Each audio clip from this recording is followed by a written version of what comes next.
Hello everybody and welcome back for another episode of Indie Impressions. My name is Nick and today we're going to be checking out a very cool atmospheric platformer that is also quite difficult called Bleached by developer Methamphetamine.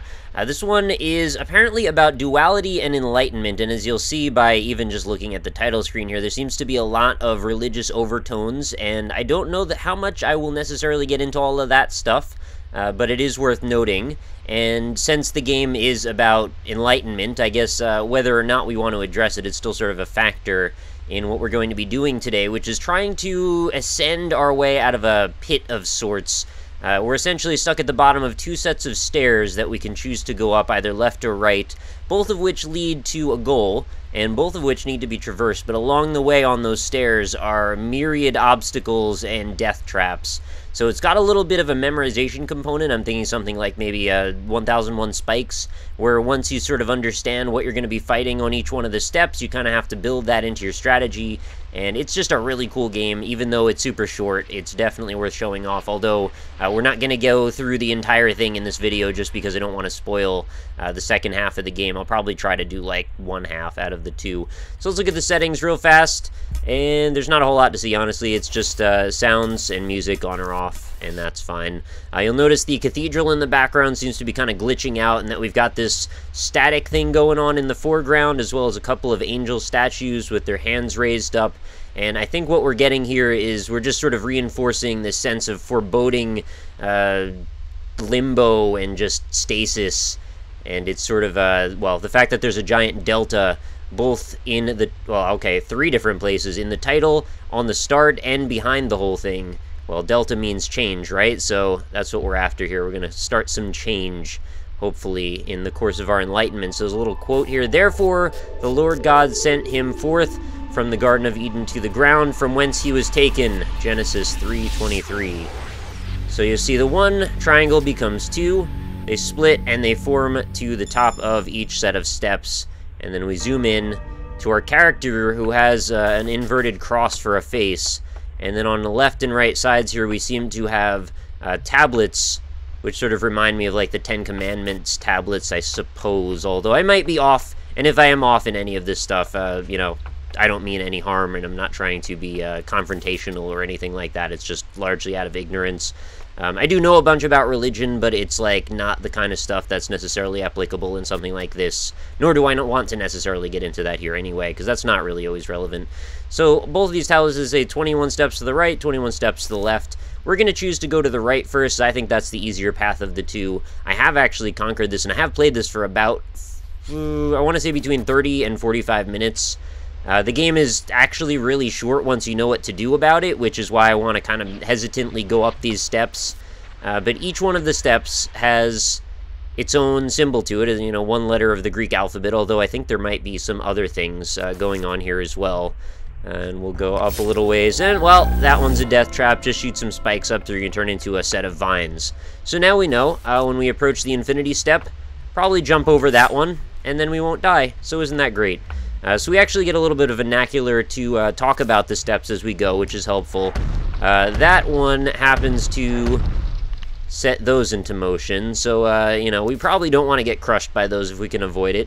Best bet for that, well, we're going to rush up as quickly as we can and hope that we don't make it directly underneath. Unfortunately, it did not work out for us, so I'm going to try that one more time. I have played this over and over and over and over again, so this particular set of stairs, like, I do know what to do on all of them. It's just going to take me a few moments to get the sequence correct again. So I'm not sure what this is. It sort of reminds me a little bit of a Shinto gate, but I'm not sure of it being necessarily a letter of the Greek alphabet, which is why I said that there might be some other things involved. And again, if I'm wrong, you know, no harm done here, or no harm intended anyway. So we've got the, like, do not go sign, and then the double daggers, which, as far as I'm aware, is from, like, typography, but probably also from Latin or something. Alright, so the do not go sign, which is also probably incorrect, but it is what I've assigned to it personally. Basically just a big old barbed death trap there with some spikes and a stick. Sort of the thing you would want to set up to, like, capture a bunny or something if you're in the wild and you're trying to hunt for food. Alright, so now that we know that that's there, I will stop talking about it and actually just avoid it if I can. It's actually not that bad once I know it's there. And once it's been set off, we're actually good to go for that. Alright, so now we've got the double S's. Another typography one, as far as I'm aware. And again, I know these all have origins in other places, and you don't have to tell me a million times in the comments. It's okay. I can do my research. I just forget things very easily. So this one, I believe what we want to do is stand directly in the center and not get killed by those 2 bits of steam. So there we go. We've avoided that particular situation. And I just want to draw attention to like how simple this premise is, yet how also effective it is too. Now you're not going to get to see me grinding away at figuring out how to do each one of these traps since I already know it, but that process is rather rewarding if you are willing to stick it out and actually just, you know, put yourself through it. It can also be rather frustrating, but I personally find that this is the kind of thing that I don't mind going through once I can come out the other side and feel like I've done it.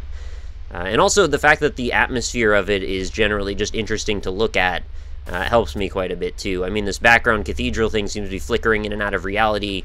Behind that, we've got this static that sort of reminds me of like a VCR tape that doesn't have the tracking properly set up. So it's like we're sort of in this screwy, not quite in reality, and I think that makes a lot of sense for what the ambience that we're trying to portray is here. Alright, so this one does not have any inherent risk involved. This one does nothing as well. So there's actually a bunch of steps that are just totally safe. This one, if I remember correctly, is absolutely one of the ones that we need to be ready for. Because, and I guess I'll just show it to you, this one's going to lower. And I'll let you do the math here of what's going to happen next. That doesn't kill you, actually. Lowering yourself on that is actually totally fine. But this one, though, instant death beam.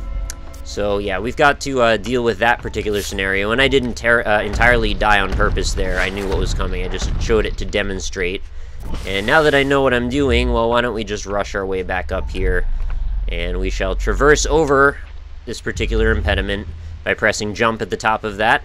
My apologies again if I'm spoiling this. Feel free to close the video at any point and just go immerse yourself in this experience, because the further I play, the more challenges I'm going to spoil, and you don't necessarily want to see that if you do want to put yourself through this. But for those of you who don't, you know, I figured it might as well be worth showing what the entire first half of the game looks like. I wish there was more to it, honestly.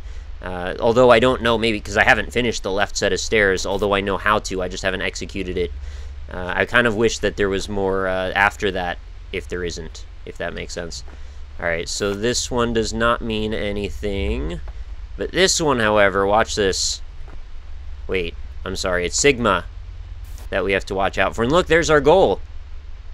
So we've got a Sigma, a cross, and then a yen, I believe.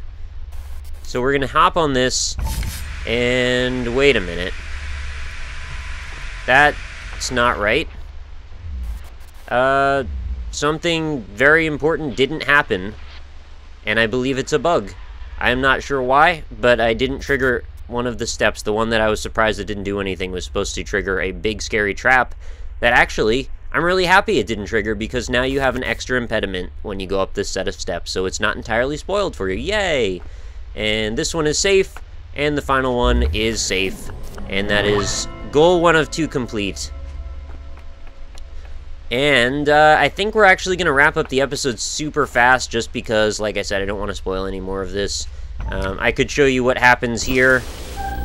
I know how to traverse this set of steps, actually, up to pretty much the last impediment, but I'm not going to do it because, yeah, spoilers. So anyway, you should absolutely go check out Bleached. I was really impressed by this game. It's really minimal, but what's there really does send a resounding impact. I kind of want to deconstruct it on my own time and try and figure out what it all means, but I think I'm going to have to be able to beat the left set of steps before I can necessarily understand the whole thing. I mean, the themes are kind of obvious, like I said, duality, enlightenment, like it even says right in the description, but how that exactly applies to our character and what our character's trajectory are going to vary based on how this ends up. So anyway, I'm pretty impressed. I'm always really happy to find games like this that just don't really have any traction in the public perception. Like, they don't really get talked about, and they're just really cool and impactful of their own right. And in this case, the gameplay is perfectly solid as well. I mean, all I'm using for this whole game is just arrow keys, and that's all it takes. You know, there are still meaningful experiences to be had in the realm of puzzle platformers, and when it comes to 1001 Spikes style, you know, massacre gaming, I know it's not for everybody, but the rewarding sensation when you get to the end is totally fun for me. So if you're somebody who enjoys that, you should definitely go check out Bleach. Totally free to play. Link's going to be right in the description, so go ahead and try it. Let me know what you think in the comments. Let's keep the hyperbole to a minimum if possible in case I gave any false information. I don't mind being corrected, just not like 20 times like I was in yesterday's episode. That wasn't cool at all, but I don't want to harp on that anyway. So thank you everybody for watching. If you enjoyed the episode, consider leaving a like on it. It helps me out a whole bunch. Be sure to come back again tomorrow. New episodes of Indie Impressions go up every single day, so I look forward to bringing you ever more coverage of all the vast numbers of indie games that I can find out there. I went on a bookmarking spree yesterday. I must have found like 15 more games that I wanted to show off just from Game Jolt alone. And people ask me where I get all the games I show. It's a variety of websites, so it's not just going to be like one place or another. But I do say that there are a few sites that seem to have a giant amount of them, and Game Jolt is certainly one of them. So feel free to look around on your own time, and you'll probably run into something that I'll eventually cover that I haven't yet. So anyway, thank you again for watching. Hope you enjoyed the episode, and I hope you have a fantastic night. I'll talk to you tomorrow.